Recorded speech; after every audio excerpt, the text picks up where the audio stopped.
Hi guys, happy morning. Sorry guys, என்னால் 2-3 நாளாக videos and shorts எதுவுமே அப்லோட் பண்ண முடியல. நான் பெருமவங்களை அன்றைக்கி படைச்சி சாப்பிட்டு வந்து நான் ட்ரிப் மாதிரி கிளம்பிட்டோம். ஒரு 2-3 நாள் நான் ஆளே இல்லை கைஸ். அதனால தான் என்னால் கரெக்டாக வீடியோ போட முடியல. இதுக்கப்புறம் இன்ட்ரெஸ்டிங்கான வீடியோஸ் அண்ட் ஷார்ட்ஸ்லாம் கண்டிப்பாக அப்லோட் பண்ணுறேன்.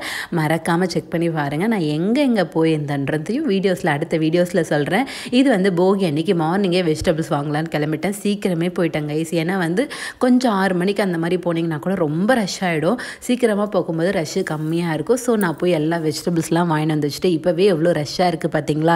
வாங்கிட்டு வந்து வச்சுட்டு பூஜை சாமானமும் க்ளீன் பண்ணி வச்சுட்டேங்க. நான் ஆல்ரெடி எப்படி பூஜை சாமான் கழுவுன்ற வீடியோ போட்டிருக்கேன். அதோட லிங்க் வேணால் டிஸ்கிரிப்ஷனில் கொடுக்குறேன். மறக்காமல் செக் பண்ணி பாருங்கள். இப்போ பூஜை ரூம் நான் எப்படி க்ளீன் பண்ணுவேன்னு காமிச்சிடுறேங்க. நான் ஒரு கப்பில் தண்ணி எடுத்துகிட்டு கொஞ்சமாக பன்னீர் அதில் ஊற்றிட்டு கொஞ்சமாக பச்சை கற்பூரம் போட்டுருவேங்க. நான் பூஜை படம்லாம் இருக்குல்ல, அந்த படம் துடைக்கிறதுக்குன்னு தனியாக ஒரு துணி வச்சுருக்கேன். அந்த துணியை வந்து லைட்டாக இந்த தண்ணியில் தொட்டு அந்த துணியை துடைச்சிடுவோம். அடிக்கடிக்கு பூஜை படம் துடைக்கவே கூடாதுங்க. படமும் போயிடும், அந்த மாதிரி துடைக்கவும் கூடாது. ஏதாவது முக்கியமான விசேஷ நாள், தீபாவளி, பொங்கல், ஆயுத பூஜை அந்த மாதிரி மட்டும் தொடங்க. அடிக்கடிக்கு தயவு செஞ்சு துடைக்காதீங்க. எனக்கு பூஜை ரூமில் கொஞ்சம் ஆல்ட்ரேஷன் வேலைலாம் இருக்குது. ஸோ அதனால தாங்க சாமி படம் மாட்டாமல் இருக்கேன். நிறைய பேர் எங்கிட்ட கமெண்ட்டில் கேட்டீங்க, ஏன் சாமி படம் நீங்கள் இன்னும் மாட்டலன்னு. அது தாங்க ரீசனே. மாட்டாமல் இருக்கிறதுக்கு கொஞ்சம் ஆல்ட்ரு வேலைலாம் இருக்குது. அதை முடிச்சுட்டு கண்டிப்பாக மாட்டிடுவேன். இப்போ வந்து பூஜை படம்லாம் தொடச்சி எடுத்து வச்சுட்டேங்க. அந்த மேடை இருக்குல்ல, அதுக்குன்னு ஒரு துணி வச்சுருக்கேன். இப்போ நம்ம இந்த பன்னீர் பச்சை கற்பூரம்லாம் போட்டல, அந்த தண்ணியே தொட்டு இந்த மேடையும் தொடச்சிடுவேன். நல்ல வாசனையாக இருக்குங்க. பூஜை ரூமில் வரும்போதே ஒரு நல்ல சூப்பராக இருக்கும். ஒரு நல்ல வைப் கிடைக்கும் நம்மளுக்கு. கண்டிப்பாக நீங்கள் இந்த மாதிரி தொடச்சி பாருங்கள். இப்போ நான் மேடையெல்லாம் தொடச்சிட்டு கீழவும் தரையும் எல்லாத்தையும் தொடச்சிட்டேன். நான் வந்து வெறும் பச்சரிசி மாவில் தான் கோலம் போட்டுட்டேன். பச்சரிசி மாவுனா பச்சரிசியை அலசி காய வச்சு அரைச்சி வச்சுருக்கேன். அந்த மாவில் தான் பூஜை ரூமில் கோலம் போடுவேன். ஒரு சிலர் சொன்னாங்க என்கிட்ட, இந்த மாதிரி தண்ணியாக கரைச்சி மாவில் கோலம் போடுங்க, கோலமும் உதிராமல் இருக்கும், ரொம்ப நல்லதும் கூட அப்படின்னு சொன்னாங்க. நீங்கள் அதுக்குன்னு தனியாக டெய்லியெலாம் அரைக்க தேவையில்லை. இந்த பச்சரிசி மாவிலே கொஞ்சமாக பன்னீர் ஊற்றிக்கோங்க. பச்சரிசி மாவு நம்ம அரைச்சி கோலம் மாவு இருக்குல்ல, அதில் கொஞ்சமாக பன்னீர் ஊற்றிட்டு அதையே போட்டிங்கனாலே சூப்பராக வருங்க. எனக்கு அந்த மாதிரி தான் நான் போட்டேன். இது ஃபஸ்ட் டைம் ட்ரை பண்ண நல்லா வந்துச்சுங்க. அன்றைக்கி நைட்டு விலாக் இது. நைட்டு கோலம்லாம் போட்டு முடிக்கிறதுக்கே 2 மணி நேரம் ஆச்சுங்க. சீரியஸாக சொல்லலாம், எனக்கு 3D கோலம்லாம் போட வராது. ஃபஸ்ட் டைம் ட்ரை பண்ணேன். என் ஃப்ரெண்ட் ஒருத்தவங்க சூப்பராக போடுவாங்க. அவங்கள பார்த்து ஆசையாக இருந்துச்சு.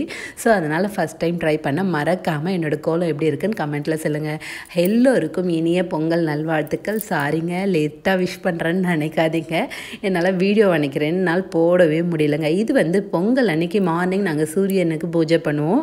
கரெக்டாக 5:55க்கு தாங்க பண்ணுவோம். ஃபஸ்ட்டு தெருவில் வந்து பிள்ளையார் பிடிச்சி வச்சுட்டு காமாட்சம்மன் விளக்கு வச்சு வெத்தலை பாக்கு, வாழைப்பழம், மஞ்சள், கரும்பு எல்லாம் எடுத்துன்னு வந்து இங்கே வச்சுருவோங்க. வச்சுட்டு அந்த நேரத்துக்கே வந்து சூரியனுக்கு வெளியே பூஜைலாம் பண்ணி முடிச்சுட்டு கும்பிட்டு, அதே மாதிரி நம்ம வாசலில் பண்ணுவோம். இல்லை இப்போ நாங்கள் வாசல் இல்லைன்றதுனால பால்கனியில் பண்ணுறோம். பால்கனிலையும் பண்ணலாம். பால்கனிலையும் வந்து நம்ம நாட்டுக்காய் எல்லாத்தையும் வச்சு மஞ்சள்லாம் வச்சு பூஜை பண்ணுவோம். என் பொண்ணும் அன்னைத்துக்கே எழுந்துட்டாங்க. பொங்கல்னவே ரொம்ப குஷியாயிட்டாங்க மேடம். எழுந்து எங்கள் கூட வந்து பூஜைலாம் பண்ண ஆரம்பிச்சிட்டாங்க. நாங்கள் வந்து இங்கே வச்சுருக்க இந்த பிள்ளையார் பிடிச்சி வச்சுருக்கிறது, வெத்தலை பாக்கு, வாழைப்பழம் எல்லாமே அப்படியே விட்டு போயிடுவோம். மாடு வந்தால் கூட அந்த வாழைப்பழத்தை சாப்பிட்டுடுவோம். எதுவுமே அப்படியே வீட்டுக்குள்ளே எடுத்துகிட்டு வர மாட்டோம். இப்போ வந்து இது பால்கனியில் நம்ம பூஜை ரூமில் இருக்க பிள்ளையார் மனையை பால்கனியில் எடுத்துகிட்டு வந்து வச்சு நாங்கள் பூஜை பண்ணுவோங்க. இங்கே கீழே இருந்து அப்படியே காமாட்சம்மன் விளக்கு எடுத்துகிட்டு வந்து இங்கே பால்கனியில் வச்சுட்டு இங்கேயும் கற்பூரை ஏற்றி தேங்காய்லாம் வச்சு பூஜை பண்ணிவிட்டு அப்படியே வந்து பிள்ளையார் மனையை பூஜை ரூமுக்கு எடுத்துகிட்டு போயிடுவோம். இந்த தட்டில் வந்து நாட்டுக்காய் எல்லா காயும் உங்ககிட்ட என்னென்ன இருக்கோ எல்லாமே வைக்கலாம். நான் வந்து கத்திரிக்காய், வெண்டைக்காய், அவரைக்காய், சேப்பங்கிழங்கு, பிடிக்கருணக்கிழங்கு, வெள்ளிக்கிழங்கு, பூசணிக்காய், பூலாப்பூ, பிரண்டை, வாழைக்காய் எல்லாமே வச்சுருந்தேன். நீங்கள்லாம் என்னென்ன காய் வச்சிங்கன்னு மறக்காமல் கமெண்ட்டில் சொல்லுங்கள். இங்கேயும் வந்து பிள்ளையார் பிடிச்சி வைப்போங்க. மெயினாக வந்து அருகம்புல் வைப்போம், செம்பருத்தி பூ கண்டிப்பாக வைப்போம். அது ரொம்பவே விசேஷங்க. அந்த மாதிரி பிள்ளையாருக்கு வைக்கிறது ரொம்ப ரொம்ப ரொம்ப நல்லது. இப்போ இங்கே கற்பூரெல்லாம் ஏற்றி முடிச்சுட்டு நேராக பிள்ளையார் மனையை எடுத்துகிட்டு பூஜை ரூம் போயிடுவோம். பிள்ளையார் மனையை பூஜை ரூமில் வச்சுருவோம். அதே மாதிரி இந்த காய் தட்டு வச்சுருக்கோம்ல, நாட்டுக்காய், அதையும் எடுத்துகிட்டு போய் வச்சுருவோம். இப்போ வந்து நம்ம மதியம் சமைச்சு வச்சு எப்பவும் போல் படைக்கும் போது அப்பையும் படைச்சுப்போம். இந்த பிள்ளையார் வெத்தலை பாக்கு வந்து இங்கேயே இருக்கும். அப்புறம் கொஞ்சம் நேரம் கழித்து நாங்கள் எடுத்து வச்சுருவோம்.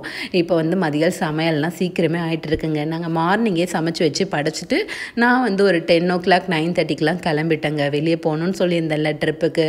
ஸோ அதனால் எல்லாத்தையும் செஞ்சு வச்சு கிளம்பிடுச்சு. இன்றைக்கி வந்து பொங்கல் சாதம், சக்கரை பொங்கல், வடை, பாயாசம், 3 வகை பொரியல், நாட்டுக்காய் போட்டு சாம்பார் தாங்க எங்கள் வீட்டு பொங்கல் ஸ்பெஷல். நீங்கள்லாம் பொங்கலுக்கு என்ன செஞ்சீங்கன்னு மறக்காமல் கமெண்ட்டில் சொல்லுங்கள். உங்கள் எல்லாருக்கும் பொங்கல் எப்படி போச்சு, நீங்கள் எங்கே போயிருந்தீங்கன்றையும் கமெண்ட்டில் சொல்லுங்கள். இந்த வீடியோ எப்படி இருக்குன்னு மறக்காமல் கமெண்ட்டில் சொல்லுங்கள். மறக்காமல் சேனலை சப்ஸ்கிரைப் பண்ணிவிடுங்க. அப்படியே கொஞ்சம் லைக் பட்டனையும் தட்டிவிடுங்க. மகிழ்ச்சி. பை.